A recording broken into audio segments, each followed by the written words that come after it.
नमस्कार दोस्तों।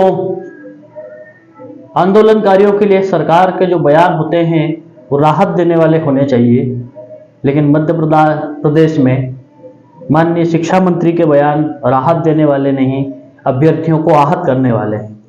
जी हाँ, ये अंतर है मध्य प्रदेश सरकार की कथनी और करनी में। एक तरफ मध्य प्रदेश सरकार के जो मुखिया है माननीय शिवराज सिंह चौहान, वो कहते हैं ईडब्ल्यूएस को लेकर के किसी भी वर्ग के साथ अन्याय नहीं होने दिया जाएगा, इस विषय का तुरंत संज्ञान लिया जाएगा।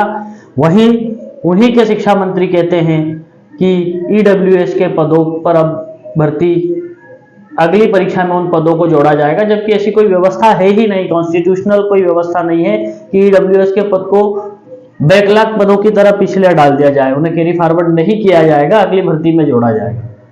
ये कहकर कि जो नियम बीच में बदले गए, 2022 में 75 नंबर पे पास करने का नियम लागू हुआ, लेकिन अगर वही नियम लागू हुआ तो ईडब्ल्यूएस का नियम क्यों लागू नहीं किया गया? मतलब बार बार सरकार नियमों की अनदेखी करके अपनी मनमर्जी, अपनी ढपली, अपना राग अलापने में लगी हुई है।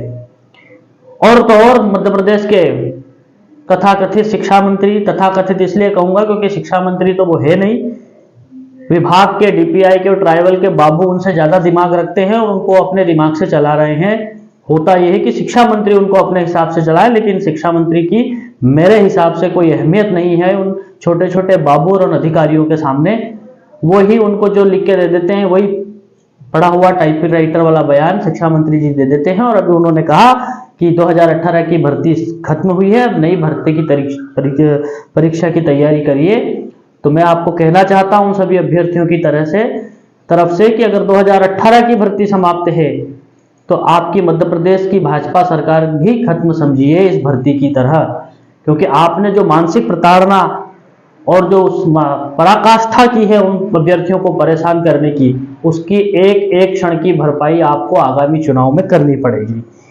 ईडब्ल्यूएस पर बार बार एक तरफ मुखिया कहते हैं कि हाँ हम इस पर कर रहे हैं, काम कर रहे हैं, और दूसरी तरफ वही रटा रटाया बयान लेकर के शिक्षा मंत्री जी आ जाते हैं और आहत करने वाले बयान देकर के चले जाते हैं। और तो और अभ्यर्थी अगर उनसे मिलने जाते हैं तो कहते हैं कि शिक्षा विभाग से हमको कोई इनकम नहीं है, उल्टा हमको तनख्वाह देनी पड़ती है। इस प्रकार का गैर जिम्मेदाराना बयान मध्य प्रदेश का शिक्षा मंत्री दे रहा है, तो उन्हें किस तरह से माना जाए कि वे खूब पढ़े लिखे और सभ्य शिक्षा मंत्री है।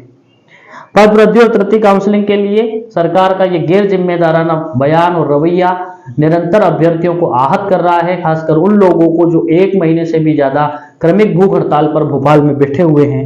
उनके साथ इस तरह की नाइंसाफी मध्य प्रदेश में लगातार हो रही है। ना विपक्ष बोल रहा है, ऐसा लगता है जैसे मध्य प्रदेश सरकार के सारे मंत्रियों ने चूड़ियां पहन रखी है, क्योंकि ये अभ्यर्थी कहीं ना कहीं हर किसी एक व्यक्ति के विधानसभा से, उनके परिवार से आते हैं, लेकिन उनकी आवाज उठाने में इतना डर है शिवराज सिंह चौहान के सामने जाने में कि गिग्गिया बन जाती है उनको इस विषय को उठाने में। इसीलिए मैं कह रहा हूं कि पूरी सरकार एक तरह से नपुंसकता को प्राप्त हो रही है, और जितने मंत्री और अधिकारी हैं सब चूड़ी पहन के सरकार के इशारे पर इस तरह की मानसिक प्रताड़ना देने का काम निरंतर अभ्यर्थियों को किया जा रहा है, जो बिल्कुल भी सही नहीं है।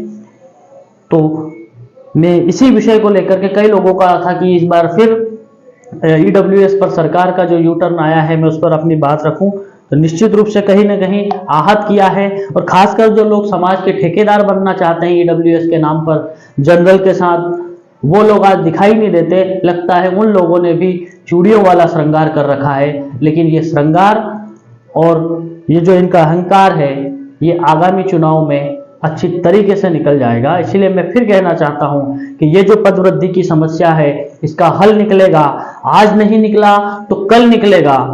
और पिछले चुनाव में ये रस्सी जल चुकी थी, हो सकता है अगले चुनाव में इस रस्सी का बल निकलेगा। धन्यवाद।